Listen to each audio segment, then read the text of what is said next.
People ask me all the time, like, what's the one single character trait you see in the most successful people on earth? Because I have the privilege of working with so many of them, right? And I have for decades. And I always say, I love intelligence. I love wickedly smart people. And intelligence is an incredible gift. But there are incredibly smart people that can't fight their way out of a paper bag in a practical sense, right? They're just so caught up in their head. So the one superior quality is. Thank you so much for being here today. This is a full circle moment for me. I really do think that it is just such a powerful thing to be able to spend this time with you, and that like the beauty of social media, that others can listen in on this conversation and just hear something that changes their lives. So thank you for this opportunity. Well, thanks for having me on. I appreciate it. One of the first things I wanted to talk to you about is something that my listener is often struggling with. This belief that they have to find their purpose. And that word, I think, is often thrown around, and it's been mangled almost, where we feel like there's going to be this knock at the door and it's going to be this huge thing. And we worry, is the thing that I'm interested in, is it big enough? Is this my purpose? What are some of the biggest misconceptions we have when it comes to finding our purpose? It sounds like, just by the way you asked the question, you and I are pretty aligned on this. I think, well, first of all, the desire for a purpose. What is a purpose? It's just having something meaningful, having your life be meaningful, something beyond yourself. That's all it really is, right? Right. And so the drive to have that, I think, is one of the great human qualities. Like, what makes somebody a great human being is love, that they care about something more than themselves. I always say to people, life is not about me. So I taught all my kids, it's about we. It's about, life is not what do I get? It's what I'm here to give. And when you learn that, you feel such joy in your life, because you get a spiritual, emotional joy that you can't get from intellectual joy. So I just want to honor all of your listeners and viewers for wanting to find that. But I think what we've done with our culture is we really mess people up around this. It's like, oh, I got to find out my purpose. Is this, like you said, is this enough? Is it big enough? So, I think part of this is culturally conditioned, and a large part of it comes from the world we live in now with social media, where everybody's comparing themselves to somebody else, and they're not really comparing to another human. They're comparing to the way that person projects themselves. True. All the research right now, I'm sure you've seen The Social Dilemma. There's all these people manipulating the game to get you to think and feel and be angry about certain things, excited by another, and they're worth almost $1 trillion by that manipulation. So our brains, our dopamine categories are being done. And then there's just the normal keeping up with the Joneses, which is magnified by social media. So here's my view, and it's only my view. I'm not saying it's the right view. Who's to say you have one purpose? I'm fortunate enough to be 61 years old. I've got 5 children. I'm so thrilled. I've got my 4-week-old daughter. She's 4 weeks old tomorrow. So It's like, I've been through a lot of stages. I've had 4 fathers. I've buried 5 parents. I was told I'm going to die because I got a tumor in my brain. I've had companies near the edge of bankruptcy I turned around. I mean, when you live enough life, things get put in perspective, and I've always been purpose-driven, so I can relate. But when I was really young, my whole thing was like, okay, here's my purpose. My purpose statement is to be God's greatest example of love and generosity, and to serve people and to find the answers and help millions of people. And it went on for 35 minutes, this little mission statement. I would read over and over again, and like, am I doing enough? And I judge myself. At this stage of my life, what I found out is my purpose is to help. It's like, how could I help? That's my number one question in life. Wow. Like, it's why I'm with you right now. It's why anybody on the street. And when your purpose is just to serve, then all of a sudden you realize that as you go through life, you develop different insights, abilities, life experiences that can help you serve someone else so they don't have to go through that pain. And there's no greater feeling than to serve. So now my whole thing is I can help. I can help the mailman with a smile or a conversation. I can help someone change their life. I can help someone turn their business around. I can help my kids with some love or some attention or focus or whatever. I can help myself. So I think we made it so big and it's so judgmental that we've gotten in our heads and we're out of our hearts. Mm-hmm. And you're in your purpose when you're just doing something that feels right, that serves not just you, but serves others. That's it. One of the greatest purposes on life. And I have so much respect for women. I'm not saying that because you're a lady or you have ladies on your line, but it's just, I want you to know, I've always had it, but just having another child, I have another level. No man will ever fully appreciate what a woman's body does, what she goes through biochemically, what she goes through great birth, and then even after the birth, to be able, if you're breastfeeding every 3 hours, I mean, it's unbelievable what women do. Right. But I hear women say, yeah, but I don't have a purpose. like, holy shit, how many purposes do you have if you're honest with yourself? Most of you have so many roles. Most women, they're trying to be a good daughter, and they're trying to be a good sister, and they're trying to be a great businesswoman, and trying to be a great mom, and trying to be a great lover. And like, come on. Yeah. Like, be kinder to yourself, and you're going to find your purpose flows a lot more. You know, I'm personally Christian, but I don't tell people what to believe. And I study every philosophy and every religion, because all religion or philosophy is supposed to be is give you a game plan for having a better quality of life and being a better human being. Mm-hmm. So even if I don't agree with the thought process or belief structures or stories or dogma of something, I want to know the principles. Yes. And so if you go to India, which I do quite a bit, because I take people, like I take really wealthy people to a place called Varanasi. And Varanasi is a 3,900-year-old city, one of the oldest in the world. It's known because they burn bodies 24 hours a day there, because in the Hindu religion, when you die, they burn the body, and they believe that if you die in Varanasi, there's like 300 million gods there, 300 million different gods. Everybody has their own God. But if you have one approach, it's like you give up your money to be spiritual. Other one is you make money to be spiritual. Other one is you do physical yoga to be spiritual. Other people, they study the religious text. They all have different beliefs, but they agree on one thing. If you die in Varanasi, you go to nirvana, the version of heaven, which is they believe in rebirth. So if you don't come back, you made it to heaven. It's a good deal. So I tell you all that because they burn bodies 24 hours a day. People go there to die because they believe if I die there, I go to heaven. Right, lottery. I see the most ill, sick people everywhere in Varanasi, and they're so freaking happy. And I see people all over Western culture that have everything to be happy about, but they're busy going, but I don't know what my purpose is. You know, and they're miserable. Yeah.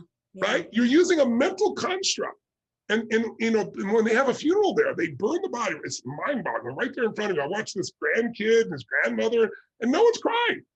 Because their belief is the body is like the t-shirt, you burn it, and then the spirit is free. So our beliefs control the quality of our life, guys. And if your belief is, I don't have a purpose, I don't have my right purpose, then you're going to have stress constantly looking for something that might right be in front of you, and it's going to evolve. It's going to change and improve.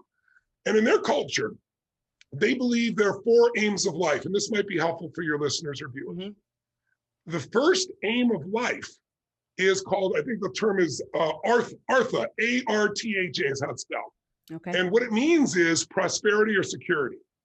That it is spiritual to figure out how to take care of your family and yourself. It is spiritual because it creates the base for all your spiritual giving to have a base of success of some sort. And finding useful work that's meaningful to you and meaningful to others and you're paid for and allows you to have prosperity, they believe is the first aim of life. And they believe it's a spiritual game, whereas many of us go, oh, you're focused on your business, you're not being spiritual. That's all this mental bullshit that our culture brings that has nothing to do with reality. The reality is, if you're able to take care of yourself and your family well, you're probably going to make it to the second level or the second aim quicker. You're not limited to that timing. But the second aim they call Kama, K-A-M-A, and it means pleasure. Mm-hmm. And if you're going to have this security, but you don't have pleasure, you don't have much. And a lot of people do. That's Our society is filled with people that have security, maybe not the level they want, because everybody wants more in our society, but very few people don't survive in American culture, right? You know, you used to hear people talking about the 1% and those terrible 1% people maybe sitting out in Wall Street in their, well, I forget the name of the brand, the tent that's the most expensive in the world, typing on their iPhone, which costs more than most people make in a year. Yeah. Right? Listen, 2/3 of the planet lives on $2 a day. That's remarkable. And they're drinking a coffee that costs $4 from Starbucks or maybe more, talking about the 1%. You are the 1%. If you're in poverty in this country, you're in the 1% of earners in the world. Now, I don't want you to be in poverty, but let's just get a reality check about where we stand. So when it comes to understanding, like, okay, how do I have this? Well, you got to enjoy what you have, or what good is it? You got to enjoy that level of prosperity and security rather than saying, oh, I'll have that when I get next level, next level, next level. That's their belief. And then if you do that, the third level that I'm sure many of your listeners or viewers is familiar with is called Dharma. Mm-hmm. The third aim of life. That's finding your truth, finding your purpose. But they say you may discover that sooner, but usually you find it when you've produced a certain amount of security or prosperity and you found more pleasure in the little things, then purpose opens to you because you have a foundation. Otherwise, you're so stressed all the time, seeing if you're enough, that you don't have a base, you don't have a base of pleasure. And so you're really just doing purpose as a way to try to get something and be enough. Yeah. And you're not when you're doing it from that place.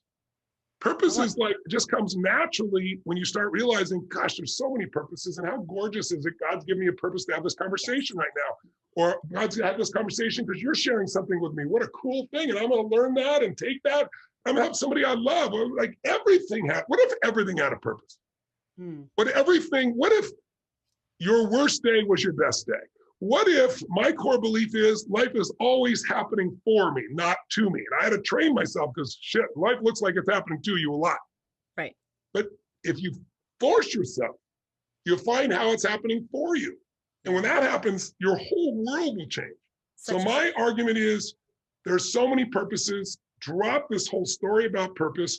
Go build some security and prosperity. Go find more pleasure in every day. I don't just mean like sexual pleasure. I mean music. I mean your family. I mean your friendships. I mean learning. I mean growing. Like instead of being these people that are constantly judging everything else and saying why they don't have what they want because of somebody else who thinks differently, which is what social media seems to be about, one side or the other is attacking.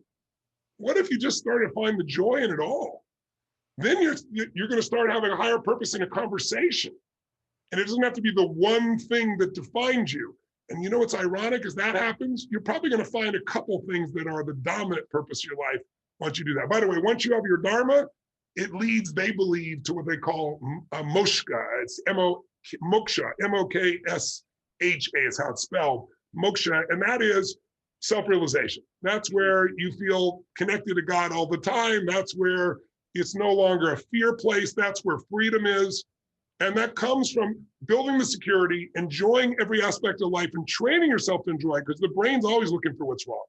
It's not being one of those people blaming other people why you don't have what you want, or blaming the system, because blame will never lead to pleasure or pride. The pleasure you get from blaming is not real pleasure. It's just trying to get away from the fact that you're judging yourself so much by judging someone else. The only pride comes from contributing something meaningful, from growing. It's like, yes, purpose and progress. That's what's going to give you an extraordinary life. That's what's going to get you, we feel more aliveness, more God, more universe, more whatever you want to call it. We got to make progress because progress is what makes us happy.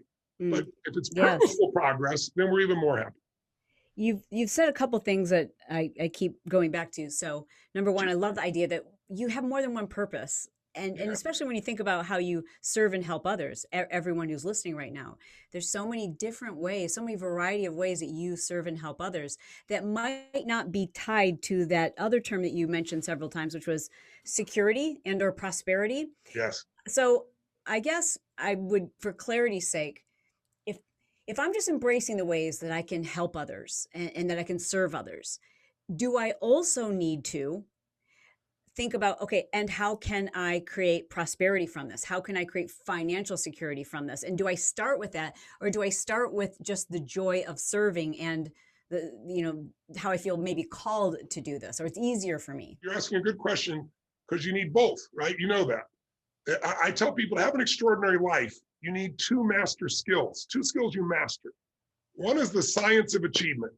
How do I take what I envision, what I want to make happen, and turn in reality? Not just manage my circumstances, but how do I take what God or the universe has given me and create it, right? That's a science, because you can duplicate it. If you see someone else who's lost 50 pounds and kept it off for 10 years, they're not lucky. They're doing something different than you. Oh, but my biochemistry is different. That's true, but there's someone with your biochemistry, many, who've turned it around. They just did something different than you. But if you don't believe that, you're just going to go, oh, I'm big bone. That's what I used to tell myself when I was 38 pounds heavier than I am now, right? I'm big bone. Yes, I am big bone, but I'm 38 pounds lighter than I was, right? So one of those is like, if you want wealth, financial abundance, security, prosperity, whatever level it is you're looking for, success leaves clues. There are people that have done it. You can model them. So that's kind of creating the vehicle for that Artha, or that security and prosperity component. But if everything I'm doing is like, can I do this so I can make money? Then I'm missing out on the more valuable second skill of life. And the second master skill is the art of fulfillment. And it's an art, notice I didn't call it a science. And that's by direct conscious awareness, because science is something you do the same way and get the same result. I can do that with your body. We can do that with finance. We do a lot of things. Your business. I have 80 companies now. Why? I figured out the science about it. We do $6 billion in business. I don't have a business degree, right? And I'm doing it radically different. So I own sports teams, and I own AI companies, and I have a resort in Fiji. And it's like, it's massively diverse. But I figured out the core patterns. It's a science. So I can do it with anything. That's how I train business people to grow their business 130% in 6 months like clockwork. $100 million business, $1 billion business, brand new business. Because the fundamentals are there. It's a science. But fulfillment is an art, meaning it's different for everybody. You can't just copy somebody else. Our capacity to find what uniquely fulfills us is important. Now, there's no laws to that, but there's a couple of principles I can give you to help them be more fulfilled. Number one, I'm taking notes. Number one is you got to grow. If you stop growing, you will be unhappy. I don't care how much money you have. I don't care how many trophies you have or Oscars or how many people tell you you're the greatest thing in the world or you're so beautiful. How do we know we're growing? Pardon me? How do we know we're growing? You know you're growing when you're facing things that make you uncomfortable on a regular basis and you conquer them. There is no other way. Okay. If you're doing shit that's easy, there's not much growth. Thank you. It's facing what you're afraid of. It's facing what's uncomfortable. It's learning to master things that are messy. It's being willing to fail and know it's not failure. It's learning and saying, okay, that didn't work, so I didn't fail. I learned. What did I learn? It's only failure if you don't learn. And most people are so afraid to fail that they don't grow. Right. Now, I had a friend, I remember we went and did this, I had this ropes course and I was doing a program. He's a very famous and very powerful guy. And we had this ropes course that was unique. It wasn't just climbing a pole. It was these poles and you had to get on this rope and you were far enough apart where you could touch hands. And then it got further and further and further and closer and closer. And you had to figure out how to balance each other with nothing to touch but yourself in midair with nothing to stand up on a rope. Not an easy task. Right. So we inched out about, 3 feet, and slammed to the ground. And I was like, all right, let's get up and do it again. And he looked at me and said, what are you talking about? We just did it. I said, no, we didn't do a good job. He goes, yeah, but we didn't do well, Tony. It's like, we don't want to do it again. I said, that's why I want to do it again. I want to do it again so we get good. How else are we going to get good? Most people, when most people start their business or get started, they don't have a lot to lose, truthfully. But then where they really get screwed up is when they're successful. Because now they're successful. Now they got a brand or they got a certain amount of money and said, like, I don't want to screw this up. And they lose all the joy that got them started when they were willing to take risks and feel fully alive. I mean, think about it. Passion is not found in something that's predictable over and over and over and over. Anything's predictable over and over again will give you certainty, but it's not going to give you passion. Passion is found in the realm of uncertainty. Passion is found when you don't know what's going to happen. Passion is found when you're scared shitless and you push through it, right? Aliveness is found by facing what you fear. And my whole thing is face something each day if you can that's uncomfortable and push through it. And after a while, it's harder and harder to find things to push through. Now it's more about new challenges, new understanding, new levels. It's not so much fearful, but that's how you make sure you grow. But if you're growing, yes, that's taking on those new challenges, you'll have more to give. And when you give is when you feel most alive. And, women know this instinctively. And again, I'm not placating because you're a woman. I'm just telling you truthfully. I try to help men understand this, but it's wired into you biochemically, or we wouldn't have survived as a species. And think about what a woman's got to give or give through so that we as a species can survive. It's insane. Yeah. But the joy if you become a mother of what it takes to give. That you'll give anything for this child. It's like nothing else matters by comparison. Your body, nothing. Your sleep. It's all there. And it's such a beautiful moment of life because it's so completely humane and human, like human at its deepest level. It's spiritual, it's alive because it isn't about you.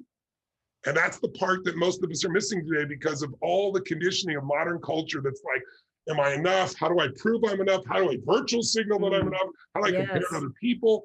And that's a disaster. All it is make you miserable. Focus on growing and giving in areas that you enjoy and you will be fulfilled. Focus on what you want and how to study it and master it, and you will have that security and prosperity. And you don't need to mix the two. And by the way, you can't. To me, I don't have to work another day in my life. I haven't had to work another day in my life for 20 years. But I work harder now than I ever did when I supposedly needed to work because I do what I love for a higher purpose. It's more meaningful. And what is it? What is business? Business, if you're successful, is you're doing more for others than anybody else. It's the only way you prosper. Wow. And if you do that consistently, you build a brand. And if you do that for decades, you become iconic, right? Wow. You become an icon that everybody else compares you to because you've added so much value every time. You've always kept growing and adding more value, adding more value, until now it's like you get to call the shots in your life. And everyone can do that in any niche they want. There's so many niches. It could be knowing how to get eczema out of your child. It could be knowing how to do social media marketing. It could be learning to do the Charleston. I mean, today, the biggest growing business in the world is even more so, it's been accelerated by what happened with the COVID shutdowns. It's the self-education business. You're in it. I've had the privilege of being in it for 44 years now. 44 years. And when I started, you couldn't do what you're doing right now. You would have to become a TV anchor to do what you're doing right now. Yeah, and there's a limited number of stations, and I'm sure you would have done it. I'm sure you're a sharp lady, Chalene, but it wouldn't be easy, and there's a limited resource. Today, anybody can do it. Like if I wanted to fill a seminar, I had to go rent the hotel, spend all this money. I had to go make brochures, get them printed up, then I pay all this money. It's free to mail them. It's free to make it. You don't have to go rent any. I mean, literally anyone can be, and that's why this industry is growing like this. Why is it growing like this? It's growing like this because you don't need inventory, and any human can do it, and we're all starving for answers. And traditional schooling, we all know, is a shambles now. There's 111 universities that have over $1 billion endowment, some 4, 5, 6 billion. What is that for? They're hedge funds attached to a school where they make money. Why do they make money? Because the federal government decided to guarantee everybody's education. So they said it's guaranteed. Let's raise our prices, raise our prices. They've raised their prices for 30 years, twice the pace of inflation. The average kid has $30,000 of debt right now, 1.6 trillion. And what did they learn? The Fed now tells us, the statistics are out there. Almost half of them do not work in a position where a college degree is needed. But here's what's even worse. I just saw the statistic. I just wrote it down. 73% of college graduates are not working in a field they studied. Sure. And that means only 27% are, and check this out, 52% reporting hating what they do, not liking, hating what they do for a living. Wow. So, and they got all this debt for that. So I've had the privilege of being self-educated, meaning I chose self-education primarily because of my economic challenge. I was trying to get a scholarship to USC, and then I had to work to support my family. So I went to work. But then I said, I don't have to wait to go to school and have someone else to teach me what to learn. I'm going to learn. And in those days, I'm old enough to go to libraries and shit like that. Today, anything you want to learn, if you're in Kenya and you've got a cell phone, you can study at MIT and Harvard, or you can study those that are actually doing it, which is, I think, what most people want today. Most people want someone who's not going to philosophize with them, who's going to show them what they actually did to succeed. And that's what my business is. Tangible, something that actually works for me. And it's proven. I can do today. That's right. You know, I'm glad you mentioned, some of the differences between men and women, because I do think that we often dismiss the very real feeling as a woman. It's primitive, it's primal, it's intrinsic that you feel this need to care for your family. And then at the same time, you also see these incredible opportunities. And I know that many women will hear, men too will hear that you have 80 businesses and thousands of employees. And when they think of themselves, and 5 kids and 5 grandkids and a wife. Well, I think that can be very intimidating to that person who's already feeling spread too thin with too many demands, and they're already feeling like they don't measure up. And the thought of doing more might just be that obstacle that, like, I can't, I'm already not doing what I'm doing right now well. What do they need to know about this idea that, you have the ability to make your life better? I'd say it's 2 things. You hear people talk about creating life-work balance, and it's a lie. It's a total lie. There is no such thing. There's life-work integration. And one of the people that I think embodies this most is actually a woman I know. I have unbelievable respect for. She's a dear friend. That's Mary Callahan Erdos. If you don't know her name, she's probably one of the single most influential people in finance. Can you say it again? She's Mary Callahan Erdos. She's the head of JP Morgan, CEO of JP Morgan, oversees a team of people that manage $2.7 trillion with a T, $trillion in investments. And the reason Mary Callahan Erdos Mary's just such an incredible leader, is she takes the qualities that women have learned of caring and compassion. I have those qualities too. It's not limited to women. I don't want to make it sound like that. Right. It's just I developed those capacities. Maybe part of it was inborn into me. I don't know. I've developed plenty of my feminine in order to be able to do what I do. I couldn't only be masculine. I couldn't reach everybody, right? And I think everyone can do that. So I don't want to make it sound like it's a limit men can't do. But her biochemistry and her socialization both have made her this, and her standards made her this incredibly caring executive. Like when I was waiting to interview her the first time, I remember I was talking to the guy who was setting up the interview, and he was saying, I get to do this interview today because, Mary heard that when I went to school, I wanted to do this, and I've been working this other division, and she pulled me aside one day and we're talking, and she said, I heard when somebody used to do this, she goes, we're gonna do this podcast thing. How would you like to take that over? She was like, how does she have time to do that with all these other people? Now, some of your people listening, well, I'm not Mary Calanero, so I can't do all those things. You've got to remember, it's start where you are, and it keeps expanding if you keep increasing your growth and your skills. But her mindset comes from her life experience. Her life experience was her dad was in the financial business, and she never expected him to be home. She knew he was going to be working all the time. So he invited her to come with her. She hung out with her dad at the office. She went there. She sat behind his desk. She envisioned all these things. And now here she is, the most powerful, at least one of the most powerful women in all of finance in the world. But she never lost the touch of the caring and love that makes her such a great leader. Wow. Like her compassion, her care. She's strong, don't get me wrong. She has all the strength. But to me, real great leadership is love and strength. She has this incredible love and this incredible strength. But what she said to me, Tony, I said, what about this whole life, work-life balance? And she said, it's bullshit. She said it directly. I said, I'm so glad you said it. I say that to people all the time. She goes, it's bullshit. She goes, it's work-life integration. She goes, I bring my kids, to the office. I've made deals here, even though I'm CEO, that I can leave at a certain time for certain key events. And I do it. And she goes, and I don't feel the pull I used to feel. Sometimes I do, it's natural. But she goes, but I feel like I have all these parts of me that are being fully developed, and I'm serving my kids and my family, and I'm serving the business people. Now, for those that are overwhelmed already with one child or two, sure, or a single mom at home trying to figure out what the hell to do, and then COVID shuts you down and you're supposed to run your business or you're supposed to run your job from home with two screaming children, I understand.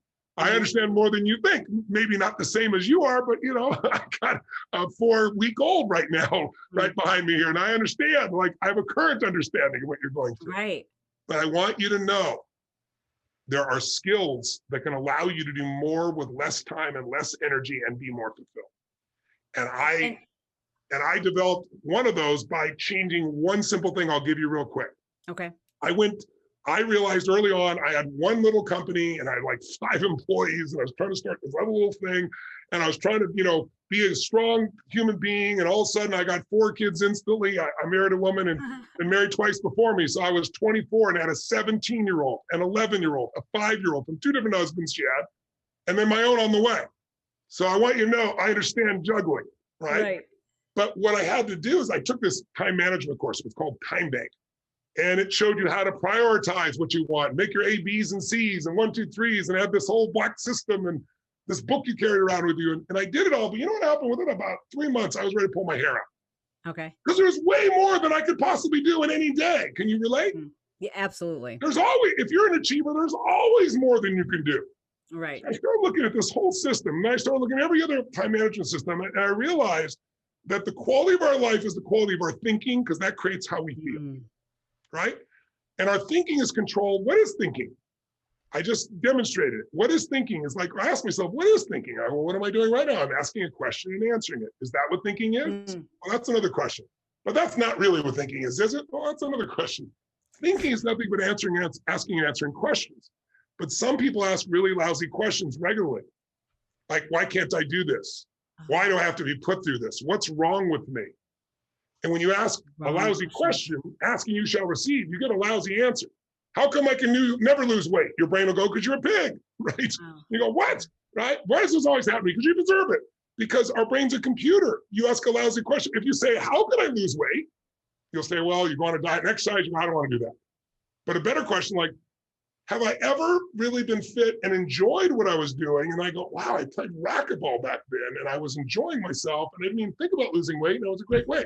Like, if you ask a better question, you're going to get a better answer. But most people have presuppositions, belief systems. They've told themselves over and over again, like, there's not enough time in the day. I'm so stressed out. These kids are making me crazy. I love them, but I can't start a business too. I don't know where to start. I wouldn't know where to begin. And they say this story over and over again until they're hypnotized. And then you believe it. And by the way, there's always evidence. I'll try something with you right now. Close your eyes. Everybody at home, including yourself, if you're willing to, Chalene, thank you. Look around. In fact, open your eyes for a second. Look around your room and see everything that's brown. I'm going to give you a test. Don't miss anything that's brown. Look behind you. Look around you. Everyone, look around your room. Find everything that's brown. Okay, close your eyes. Okay, now tell me everything in your room that's red. If you're seeing more brown now, which I can tell by even your face, that makes sense because you get what you look for. Now watch this. Everyone open your eyes, including yourself, Chalene. Look for red. Look for red. Look for red. Look behind you. Look around you. Look for red. Look for any portion of red. Look for red. Found some. Did you find more red this time? A lot more, yeah. I thought there was none in here. And you thought there was none in there, but there's plenty. Yeah. There's a whole set of books behind you of different colors of red. But tell me, you found more red. Why? Because you told me to look for it. Well, because you were looking for it. I may have told you, but you were willing to, right? So you look for it. So I want you to understand, asking you shall receive, seeking you shall find. Or another way of saying this is, you get whatever you look for, even if what you look for is crappy. I'll prove it to you. I'll prove it to all your listeners right now, viewers. How many of you, on an honest answer in your mind, and Chalene for you as well, how many saw something beige, called it brown, just so you could feel successful? How many saw something burgundy, called it red, just so you could count more things? Sure. So once we decide how life is, bad or good, we look for and we color things to match our beliefs so that we can feel comfortable with our sense of certainty. Yeah. But growth comes when you start to question your limiting beliefs. When you start to say, I've been saying, how many times a day do I tell myself how stressed I am? Well, no wonder I'm freaking stressed. Maybe what I really am is energized. Maybe there's a feeling in me that if I put a smile next to this, and I know that sounds stupid, but research shows you change your physical face, it changes the biochemistry in your head. And think about it right now. Everybody at home, try this. Get yourself in a state of tension, like you feel a state of tension right now, a state of tension. Now put a huge grin on your face, exaggerated smile on your face, and what does it become? Huge smile, what does it become? What do you feel, Chalene, when you start to do that? Awkward. You got to breathe still. You stop breathing. I didn't say stop breathing. True. What do you start to feel when that big smile shows in your face and there's a little tension? You don't feel the stress. You don't feel the tension. It actually, if you keep doing it, it becomes excitement. Excitement, actually, if you think about it, with no tension, there's no excitement. Yeah, it's like it's intention with all these other triggers. What you focus on, what you do with your face and your body, that's what creates it. So we have habits. Like, oh, I don't know where to start. Like, I'll tell you the number one thing that gets away of women and men. This isn't just women. They'll say, I don't know where to start. I don't know what to begin with. Oh I don't have the history. I don't have the background. Well, I didn't have any of these things either. The only difference was I didn't get hooked up in what I call the tyranny of how. The tyranny of how. What is the tyranny of how? It means most people get excited about a goal. I'm going to do this. And then their brain goes, but how? And you go, shit, I don't know. I've never done this before. Right? So they stop. And then you produce a state of uncertainty. In a state of uncertainty, you do nothing, or you do little, or you try, which never works. Because when you're uncertain and you do something, even if you do the right thing, you don't execute it well. And then your brain goes, see, it didn't work. And then you try less because you don't think it's going to work. And you execute even more weak. And then all of a sudden you're on the downward spiral and you go, oh, it's a waste of time, right? I tell people, screw how. If you want to see what a great leader does, they have no clue how, they just decide what's going to happen. They're creators, not managers. So you look back and you see John F. Kennedy going, in this decade, we're going to put a man on the moon and return him safely to the earth. Obviously, that's not his sound, but I'm giving you the words. Sure. And the people at NASA are like, is the president insane? We can't take somebody to the moon and back. We have technology even close to that. But he said, this is what we're going to do. And he would accept nothing else. And people got creative. And with 1/1000th the power of your telephone in your pocket, which you probably don't think of as a phone, but that little thing in your pocket you once in a while call on and do everything else on. 1/1000th that power, we sent a man on the moon and back again. When Martin Luther King talked about his dream, by the way, it's not a dream of equal outcomes. It was a dream of equal opportunities where people were judged by the quality of their character, not by the color of their skin that somehow some people seem to want to return to. Yeah. Right? That's the real Jim Crow's, right? What plan did he have when he said, I want to have white boys and black boys and girls and we live together and I have this dream of this equal opportunity? He had no plan. He was a leader. He had a vision. He didn't know the how. He knew the how would come if we made what we're after clear enough and why. What everyone needs to do is figure out, what do I want and why do I want it? When you've got strong enough clarity of what you want and the why, that's purpose, by the way, why you want it, then how, there's a million hows. And if one doesn't work, another will. You keep changing your approach. And what will help people with this is, if I'd really encourage your listeners to also be readers. And I say that because my teacher, Jim Rohn, used to tell me, Tony, if you want to change your life more than anything else, read 30 minutes a day, not shit that comes to your phone, not clickbait, a book, something you consciously choose to develop a new skill or a new ability. Or I used to read when I was a little boy, I'd go out to the library, and I was a little boy, I was like 16, 15, 14, and I'd read biographies because my life was pretty painful. You know, my mom was a beautiful soul, but she was biochemically altered by alcohol and prescription drugs, and she was extremely violent during those times. Incredible person. I wouldn't be here if it wasn't for my mom. And if she'd been the mom I want, I wouldn't be the man I'm proud to be. I learned to become a practical psychologist to deal with her. But I was able to deal with that because I go to the library and I'd read these stories about the lives, and sometimes they wrote it themselves, autobiographies of people. And I don't care if it was a business person or a great man or woman from history. I'd read their stories and I'd start to go, they didn't know what to do. They didn't know how. And they went through so much hell, and look what they accomplished. So sometimes we need more role models, not just more people looking at social media and watching people exaggerate what they've accomplished in such a short time. And also, a lot of those people may even have achieved it, and it may be for real, but are they fulfilled? Because success without fulfillment is the ultimate failure. I get the phone calls from the greatest entertainers on earth, the greatest musicians, greatest athletes, greatest actors, unbelievable CEOs, multi-billionaire entrepreneurs.